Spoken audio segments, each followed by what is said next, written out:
नमस्कार दोस्तों, आज हम आपसे वृद्धा पेंशन योजना के बारे में चर्चा करने वाले हैं क्योंकि इस योजना का लाभ केवल 60 साल या इससे ऊपर के उम्र वाले नागरिक ही ले सकते हैं, इसलिए इसे 60 साला भी कहा जाता है। सरकार द्वारा राज्य के सभी गरीब एवं असहाय बुजुर्ग नागरिकों को आर्थिक सुविधा प्रदान करने के लिए वृद्धा पेंशन योजना की शुरुआत की गई है। वृद्धा पेंशन योजना के माध्यम से लाखों बुजुर्गों को लाभान्वित किया जा रहा है। वृद्धा पेंशन योजना के माध्यम से बुजुर्गों को जीवन यापन करने के लिए राज्य सरकारों द्वारा हर महीने एक निश्चित धनराशि की आर्थिक सहायता प्रदान की जाती है ताकि बुजुर्ग नागरिक वृद्धावस्था में किसी अन्य पर निर्भर न रहें। आज हम आपको वृद्धा पेंशन योजना से संबंधित संपूर्ण जानकारी उपलब्ध कराएंगे, जैसे वृद्धा पेंशन योजना क्या है, इसके उद्देश्य क्या है, लाभ क्या है, पात्रता क्या है, आवश्यक दस्तावेज एवं आवेदन की प्रक्रिया क्या है आदि। वृद्धा पेंशन योजना क्या है? प्रदेश सरकार द्वारा बुजुर्गों के लिए वृद्धावस्था में सहारा देना ही वृद्धा पेंशन योजना है ताकि वह आत्मनिर्भर बन सके, उन्हें वृद्धावस्था में किसी अन्य पर निर्भर न रहना पड़े और अपना जीवन यापन बिना किसी परेशानी के व्यतीत कर सके।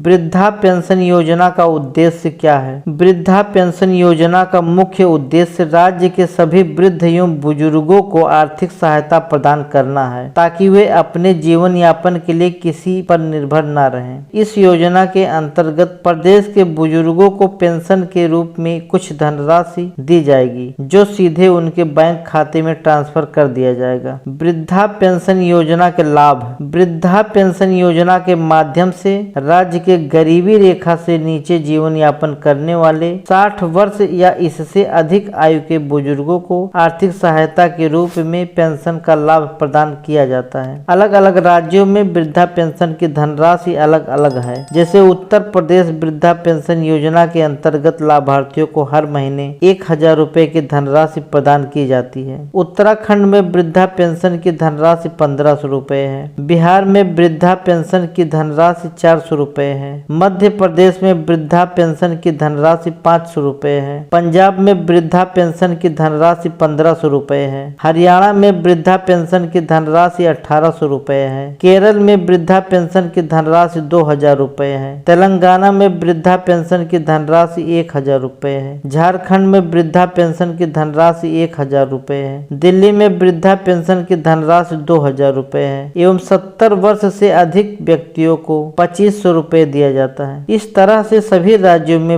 वृद्धा पेंशन हेतु अलग अलग धनराशि दी जाती है। इस योजना के तहत लाभार्थियों को मिलने वाली पेंशन की धनराशि सीधे बैंक खाते में डीबीटी डायरेक्ट बेनिफिशियरी ट्रांसफर के माध्यम से भेज दिया जाता है। वृद्धा पेंशन योजना का लाभ प्राप्त कर बुजुर्गों को किसी अन्य पर आश्रित नहीं रहना पड़ेगा। वृद्धा पेंशन योजना के लिए पात्रता। इस योजना में आवेदन करने के लिए आवेदक को प्रदेश का अस्थायी निवासी होना चाहिए। आवेदक की आयु 60 वर्ष या इससे अधिक होनी चाहिए। आवेदक को गरीबी रेखा से नीचे जीवन यापन होना चाहिए, जिसकी वार्षिक आय ग्रामीण क्षेत्रों में 46,080 रुपए एवं शहरी क्षेत्रों में 56,460 रुपए है, वो इस योजना में आवेदन करने के लिए पात्र है। वृद्धा पेंशन योजना के लिए जरूरी दस्तावेज एवं डॉक्यूमेंट। यदि आप वृद्धा पेंशन योजना के तहत आवेदन करते हैं तो आपको कुछ दस्तावेजों की जरूरत पड़ती है जो इस प्रकार है। आवेदक का आधार कार्ड जिसमें आवेदक की उम्र 60 साल से कम न हो, आय प्रमाण पत्र, बैंक खाता या passbook, mobile number, passport size की फोटो आदि। आवेदन प्रक्रिया। इस योजना का लाभ उठाने के लिए ऑनलाइन आवेदन करना होगा। आप किसी भी सहज जन सेवा केंद्र पर जाकर ऑनलाइन आवेदन करवा सकते हैं या अपने ग्राम पंचायत के पंचायत भवन में जाकर पंचायत सहायक के माध्यम से आवेदन करवा सकते हैं। और अगर आप खुद ऑनलाइन आवेदन करना चाहते हैं तो घर बैठे योजना के लिए ऑनलाइन आवेदन इसके आधिकारिक वेबसाइट sspi-up.gov.in पर जाकर ऑनलाइन आवेदन किया जा सकता है, जिसके लिए आपको सरकारी कार्यालय के चक्कर काटने की आवश्यकता नहीं होगी। आवेदन करने के बाद आवेदन से संबंधित सभी कागजात एवं डॉक्यूमेंट अगर आप ग्रामीण क्षेत्र में निवास करते हैं तो पंचायत भवन पर पंचायत सहायक को या उस क्षेत्र के ग्राम पंचायत सचिव को उपलब्ध करवा करवा दीजिए। और अगर आप शहरी क्षेत्र से हैं तो संबंधित कार्यालय में जमा करवा दीजिए। उसके बाद उसकी जांच के उपरांत डोंगल लगाकर फाइल को जिले पर भेज दिया जाता है। जिले पर भी उसी आधार पर फाइल को वेरीफाई करके प्रोसीड कर दिया जाता है एवं कुछ समय बाद आपके खाते में पैसा आना शुरू हो जाता है। अभी तक की जानकारी कैसी लगी कमेंट करके जरूर बताएं एवं वीडियो को लाइक शेयर एवं सब्सक्राइब करना ना भूलें। धन्यवाद।